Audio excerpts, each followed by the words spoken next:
আপনি তৃণমূলকে দিয়ে বিজেপিকে আটকাবেন ভাবছেন কি করে? যার জন্ম হচ্ছে বিজেপি থেকে, বিজেপির গর্বে তৃণমূলের জন্ম, সে তৃণমূলকে আটকাবে ভাবতে পারছেন কিভাবে? কোন অংশে ভাবছেন যে আটকাবে? এজেন্টটাকে যিনি আজকে রমজান মাসে মাথায় ঘুমটা দিয়ে চলে আসেন, যিনি সংহতি মিছিলের নামে নতুন করে বোকা বানাচ্ছেন, মমতা ব্যানার্জি। আমি নাম ধরে বলছি, বিজেপির এজেন্ট পশ্চিম বাংলায় মমতা ব্যানার্জি। যদি আমি ভুল বলে থাকি, আমার বিরুদ্ধে আইনত ব্যবস্থা নিতে বলবেন আপনার এলাকার তৃণমূলের বন্ধুদেরকে। তৃণমূলের বন্ধুদেরকেও বলছি, যদি আমি ভুল বলে থাকি, আমার বিরুদ্ধে আইনত ব্যবস্থা নিতে বলবেন। এটা মনে রাখবেন, আমি যদি একটা শব্দ কোনোদিন ভুল বলি, সেটাতে ওইরা যদি আইনের ব্যবস্থা নিয়ে যেতে পারে, তারা নেবে। আমি নাম ধরে বলছি, পশ্চিমবাংলায় বিজেপির এজেন্ট হয়ে কে কাজ করলো? মমতা ব্যানার্জি মহাশয়। এটা আপনাদের বলতে হবে না, এত লোক কেস খাওয়ার দরকার নেই, আমি একা কেস খাবো। কি করলো? 1998 সালে তৃণমূলকে ভেঙে তৃণমূল কংগ্রেস তৈরি করলো। বিজেপির অক্সিজেন নিয়ে তখন লালকৃষ্ণ আডবাণীজি, অটলজির সহযোগিতা নিয়ে পশ্চিমবাংলায় বিজেপির জন্য অনুকূল পরিবেশ তৈরি করতে লাগলো। আজকে জায়গায় দাঁড়িয়ে আছে, বিজেপিকে আটকাতে হবে, আটকাতে হবে, আটকাতে হবে করতে করতে আমরা কি দেখছি? বিজেপি আপনার দরজার সামনে চলে এসেছে। কালকে বাড়িতে ঢুকবে, এখনো বলছে আটকাতে হবে, এখনো বলছে আটকাতে হবে। দুটো তিনটে এমএলএ থেকে 77টা এমএলএ হয়ে গেল। আটকানোর দায়িত্ব শুধু আপনাদেরই। আর ক্রমশ বাড়ির মধ্যে ঢুকাচ্ছে, আপনার এলাকাতে ঢুকাচ্ছে, এখনো বলছে আটকাতে হবে। আমার প্রশ্ন, সিএ এর হাত থেকে, সি মানে ক্যা জানেন তো, ওই ক্যায়ের হাত থেকে বাঁচার জন্য ভোটটা দিলেন আপনার এলাকার এমপিকে, বানালেন তৃণমূলের পক্ষ থেকে। তৃণমূল নাকি বাঁচাবে, ধরে নিচ্ছে আপনাদের কথা। তো যখন পার্লামেন্টে ভোটাভুটি হচ্ছিল, সিএ এর বিপক্ষে আপনার এমপি ভোট দিয়েছিল কি দেননি আপনারা বলুন? তাহলে তাকে আমাদের পাঠিয়ে লাভটা কি হচ্ছে? আপনি বলছেন তৃণমূলকে দিয়ে বিজেপিকে আটকাবেন। আপনাদের হাওড়া জেলার কথা বলছি, আমার স্ক্রিনশট নিয়ে রাখা আছে। তৃণমূলের এক নেতা ক্ষোভ প্রকাশ করছে, যেভাবে তৃণমূলের নেতারা রামনবমীকে নিয়ে উদযাপন করলো, সে আতঙ্কিত আছে। একটা সময় সে আমাদের বিরুদ্ধে গালাগালি লিখে পোস্ট করত, আজ গত রাত্রে সে পোস্ট করছে। তাহলে তৃণমূলের নেতারাই এটাকে আরো বেশি প্রমোট করছে। আপনি তৃণমূলকে দিয়ে বিজেপিকে আটকাবেন ভাবছেন কি করে? যার জন্ম হচ্ছে বিজেপি থেকে, বিজেপির গর্বে তৃণমূলের জন্ম, সে তৃণমূলকে আটকাবে ভাবতে পারছেন কিভাবে? কোন অংশে ভাবছেন যে আটকাবে? বিধানসভার কথা বলছি। এই সেশনে শুভেন্দু অধিকারী মহাশয় সাসপেন্ড হয়েছে।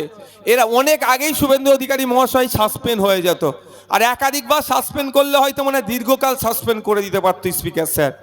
গত সেশনের কথা বলছি, গত বছরের কথা বলছি। 27 নভেম্বর সম্ভবত হবে, গত বছরের কথা বলছি। 2023 নয়, 2022-এর কথা বলছি। কি দেখেছিলাম? মমতা ব্যানার্জি শুভেন্দু অধিকারী মহাশয়কে ডেকে চা খাওয়াচ্ছে পারলাম বিধানসভার মধ্যে। শুভেন্দু অধিকারী মহাশয়কে সাসপেন্ড করে দিত, মমতা ব্যানার্জি স্পিকারের কাছে শুভেন্দু অধিকারী মহাশয়ের হয়ে ক্ষমা চাইছে। আর আমি কি ভাবছি? তৃণমূলই পারবে বিজেপিকে আটকাতে। তৃণমূল এই জায়গাটাকে চাষ করছে। এই জায়গায় যে দাঁড়িয়ে আছি, আমি কালকে যদি বলি এখানে ধান চাষ করব, সম্ভব কি? যতই ভালোবাসার মানুষ থাকি না কেন, শামসুল বা যারা আছেন প্রধান, আমাদের মাননীয় প্রধান মহাশয়া থেকে শুরু করে, আমি যদি বলি এখানে কালকে ধান চাষ করব, সম্ভব হবে? তাহলে ধান চাষের অনুকূল পরিবেশ তৈরি করতে হবে। এই মাটিতে ধান চাষ হবে না, এর পরিবর্তে যে মাটিতে ধান চাষ হবে এটা তুলে ফেলে সেই মাটি আনতে হবে, নাগল দিতে হবে, পানি দিতে হবে, একে ধান চাষের অনুকূল করে তারপরে বীজ বপন করতে হবে, তারপরেই তো ধান চাষ হবে।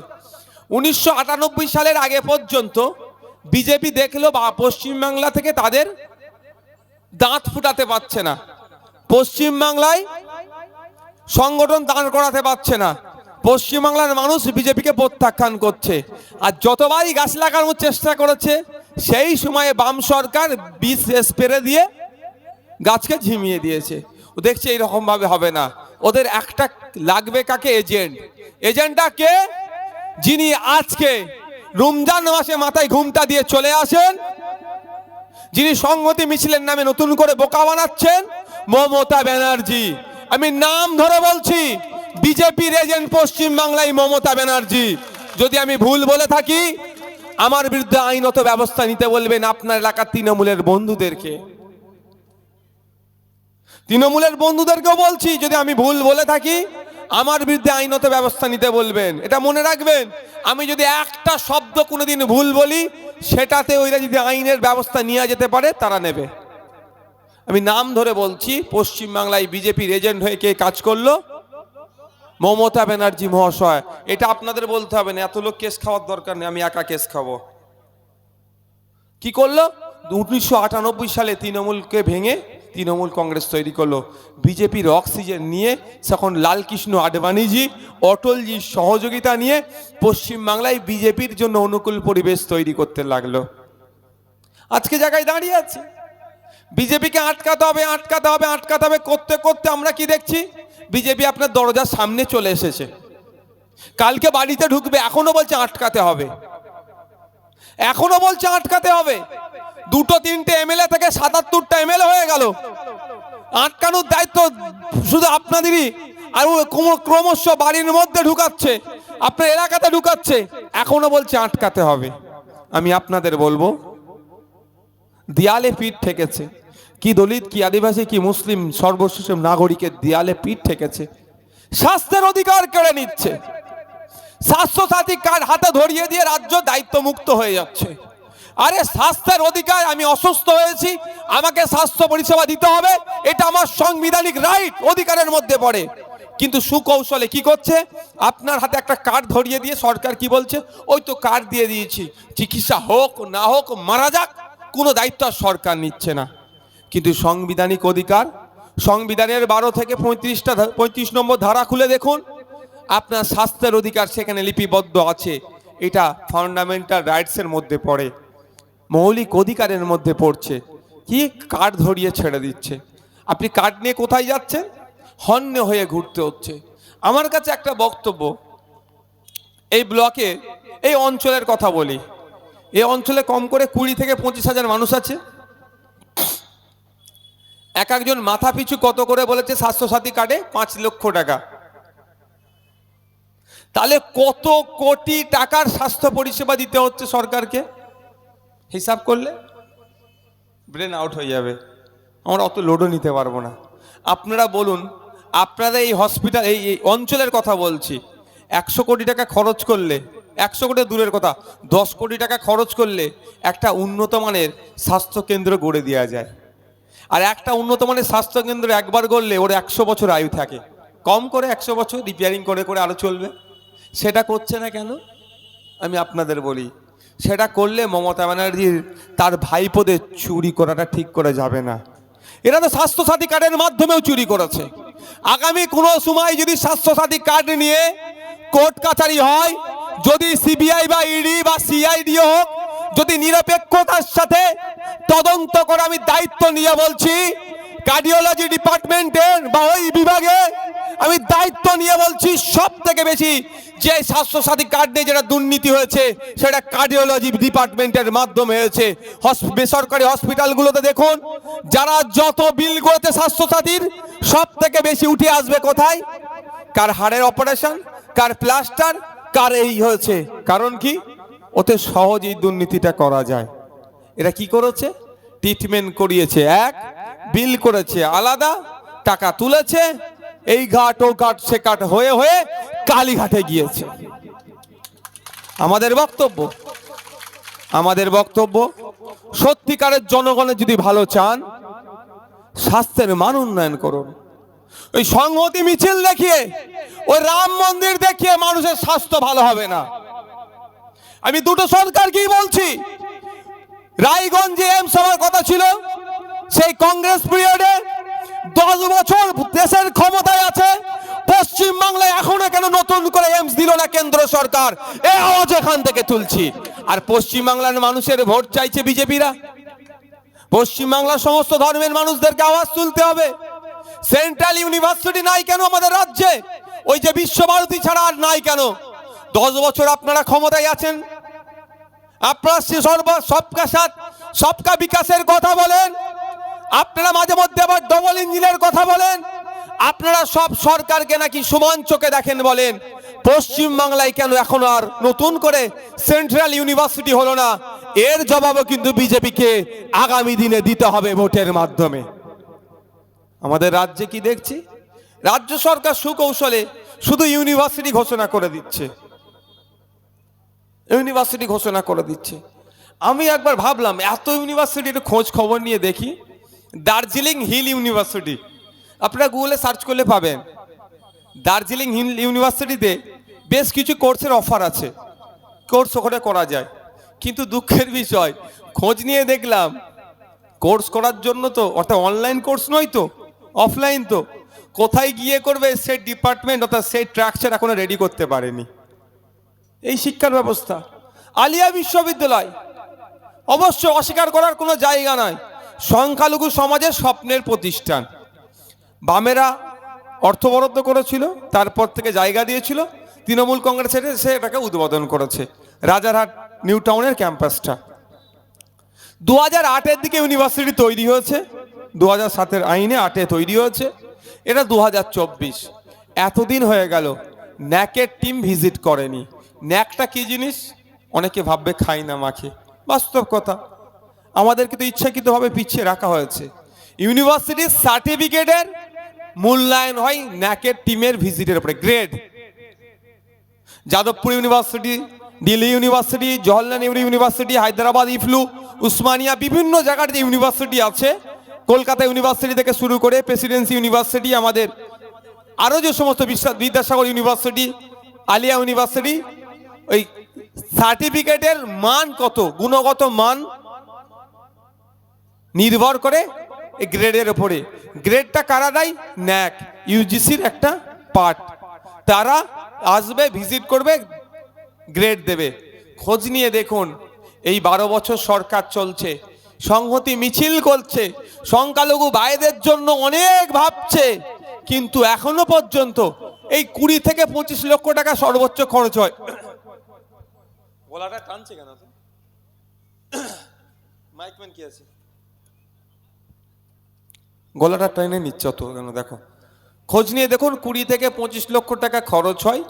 ওইটা ভিজিট করালে ইউনিভার্সিটির সার্টিফিকেটে একটা গ্রেডে আসবে। আমাদের খোঁজ নিয়ে দেখুন, সংখ্যালঘু যারা আছেন, সংখ্যালঘুদের স্বপ্নের প্রতিষ্ঠান আলিয়া বিশ্ববিদ্যালয়। আমি ওই বিশ্ববিদ্যালয়ের ছাত্র, ওই জন্য আমাদের বিশ্ববিদ্যালয় বলছি, সবটাই আমাদের বিশ্ববিদ্যালয়, কিন্তু আমি ওখানকার প্রাক্তনী হিসাবে বলছি, আমাদের বিশ্ববিদ্যালয়ের সার্টিফিকেটের এখনো কোনো মান এখনো নির্ধারণ হয়নি। এইটা হচ্ছে মমতা ব্যানার্জির কৌশল। দুধেল গাই বলেছে না আপনাদেরকে, ওরা, আমি বলছি না, ওরা বলেছে। ওরা চাই দুধেল গায়েরা অশিক্ষিত থাকুক, মারামারি করুক, মস্তানি করুক, বোমাবাজি করুক, লাঠালাঠি করুক, বকটুয়ের মতো কাণ্ড ঘটাক। গুড মুসলিম ওরা, ওরা মমতা ব্যানার্জির 1 নম্বর লিস্টে থাকবে। অধ্যাপিকাকে জগ ছুঁড়ে মারুক, ন্যাশনাল হিউম্যান রাইটস ঘোষিত নোটোরিয়াস ক্রিমিনাল হোক, এরা মমতা ব্যানার্জির গুড লিস্টে থাকবে, এরা মমতা ব্যানার্জির স্ট্রাইকার হবে। আর যে সংখ্যালঘু সমাজের, যে মুসলিম ছেলেটা, যে দলিত ছেলেটা, যে আদিবাসী ছেলেটা, যে মতুয়া সমাজের ছেলেটা শিক্ষিত হবে, সরকারকে অধিকারের নিরিখে কথা বলবে, হয় সে মাওবাদী, নাহলে সে জঙ্গি, নাহলে সে দেশদ্রোহী, নাহলে সে আরবান নকশাল, যাকে যেভাবে দেখে দেওয়া যায় তৃণমূল কংগ্রেস তাকে সেইভাবে দেখে দেবে। এদের বক্তব্য হচ্ছে প্রশ্ন করা যাবে না, আপনি প্রশ্ন করতে পারবেন না।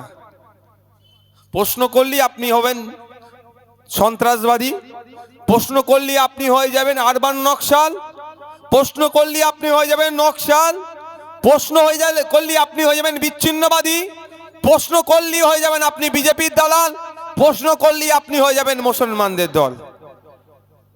প্রশ্ন এদেরকে করা যাবে না। রাজা তোর কাপড় কই, এটা বলা যাবে না।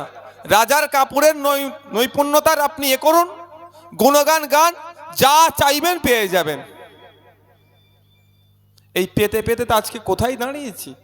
এখানে অনেক বাচ্চারা আছে বা গার্জেনরা আছে, আমি এখানে পরীক্ষা করতে বলবো না, বাড়ি যাবেন, যে 4-এ পড়ে, 5-এ পড়ে, 6-এ পড়ে, 5 বানান, 4 বানান, ইংলিশে বলবেন বাবু একটু লিখে দে তো, অঙ্কের বইটা খুলবেন, বলবেন একটা অঙ্ক দিয়ে, বলবেন বাবু এটা করে দে তো, বুঝতে পারবেন, বুঝতে পারবেন আপনার ছেলের ভবিষ্যৎটা কোথায় গেছে আর আপনাকে সংহতি মিছিলে হাঁটাচ্ছে, বুঝতে পারবেন।